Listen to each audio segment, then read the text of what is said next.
Hey guys, today we're going to work on all elements in two binary search trees. It's a medium question on LeetCode and it's number 1305. Let's read the description. Given two binary search trees, root 1 and root 2, return a list containing all the integers from both trees sorted in ascending order. 1. Here we have a binary search tree, 2, 1, 4. If we know the basics of a binary search tree, we know that every value to the left of the root will be less than the root, and every value to the right of the root will be greater than the root. And so we see that property is maintained in this at root 2 as well. So 1, 0 is less than 1, and 3 is greater than 1. So 2, 1, 4, and 0, 1, 3 ends up just a sorted array of all the integers in these binary search trees. Let's look at example 5. 1, 0, 8, and 8, 1 should result in 1, 1, 8, 8. Okay, cool. So yeah, this makes sense. Let's talk about how we want to solve it. First things first, we need to recognize that we can take a binary search tree, which is already an array probably, and make it a sorted array by doing an in-order traversal of the binary search tree. An in-order traversal is basically just when you process the left child of a tree, then the root, and then the right child, and do that recursively. Okay, so now we know how to get from a binary search tree to a sorted array. In this case, we have two binary search trees, so we can imagine we have two sorted arrays. And now the problem ends up being, okay, how do we get from two sorted arrays into one sorted array? And that's not too complicated. Basically, all you do is you have 2 pointers at the beginning of each sorted array, and you just walk through both arrays, picking out the smallest value, and at the end of it, you'll have traversed both arrays fully, and you'll have created a new sorted array. That's what we're going to do. Let's just take a crack at this. So what can we do? We can say, okay, what we want to do is first we said we want to convert each root into a sorted array of its values. Okay, so we can say, okay, Q1 equals self dot in order traversal of root 1. We do the same thing for Q2, which is just a queue that's going to hold the sorted array of the values of root 1 and root 2. Okay, now we have two sorted arrays. We want to merge them into one sorted array.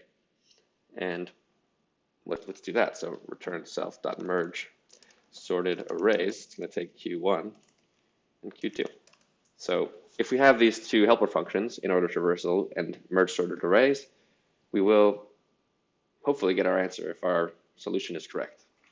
Oops, I actually forgot to pass in a list, and it's going to take, it's going to be the current sorted array. So you'll see how we use this in a second. In-order traversal. So define in-order traversal. Self, give it the root, and give it the queue. That is sorted array, let's call it. Okay, so let's say, okay, if not root, meaning we've traversed the entire tree, let's say this entire branch, let's return the sorted array we have so far. Otherwise, we want to sorted array plus equals self.inOrder traversal of root.left, and then sorted array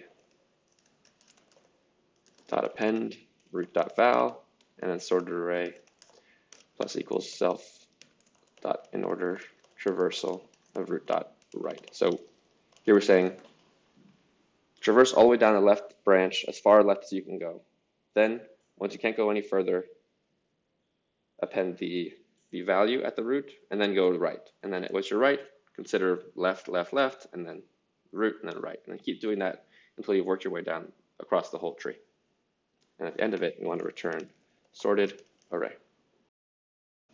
I'm realizing now that I put one argument into this method that takes two arguments, so I have to actually pass in sorted array and sorted array here. Oh, yeah. Okay, so assuming in-order traversal works, let's right now merge sorted arrays. So define merge sorted arrays, self Q1, Q2. So we said we wanted to introduce 2 pointers, walk across both arrays, adding to an output array. Once one of the indices extends one of the arrays, we want to check which one still exists and then add the rest of those values to our output array. So let's do that. Output equals empty array, return the output. Okay, now we say I equals 0, j equals 0, while I is less than the length of Q1 and j is less than the length of Q2, we want to do something. So we say if Q1 of I is less than Q2 of j, meaning we have, imagine we have two arrays here. We have 5, 6, 7, and 1, 2, 3. So we're saying if 5 is less than 1 in the first iteration, then do something, otherwise we do something else. So if 5 is less than, in this case we're saying if 5 is less than 8, we want to append the value 5 to our output array and then increment I. So we want to do output.append Q1 of I, and then I plus equals 1. And then if Q1 of I is actually greater than or equal to Q2 of j, we want to just append Q2 of j. So output.append Q2 of j, and then j plus equals 1. Not too bad. So this will keep iterating through each list until either I is equal to the length of Q1 or j is equal to the length of Q1. And we don't know which one is which. So we can say while I is less than the length of Q1, right? This is saying, okay, if j is past the index of Q2, the last index of Q2, then we're going to just finish off with Q1. So I'm going to say output.append Q1 of I, Q1 of I plus equals 1. Otherwise, I is the one that finished first, so we can do while j is less than the length of Q2, output.append Q2 of j,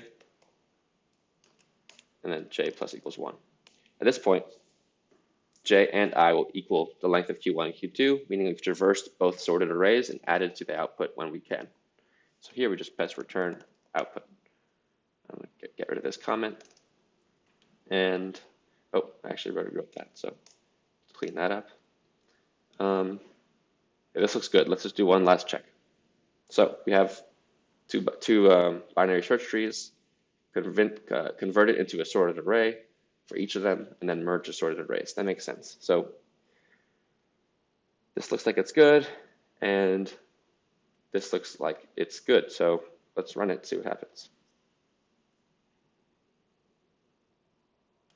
Wrong answer. Okay, what am I doing wrong here?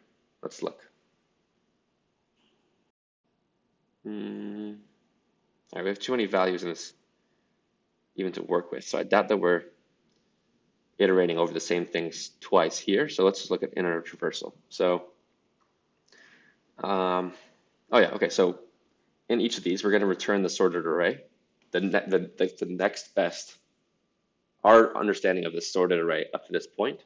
And so we don't have to add the sorted array to the existing sorted array. We just need to reassign it. Okay, so now this will work, hopefully. Okay, bang, let's go. Cool. Let's submit it and see what happens. Nice. Okay, let's do it. We did it. Thanks, guys. Thanks for joining.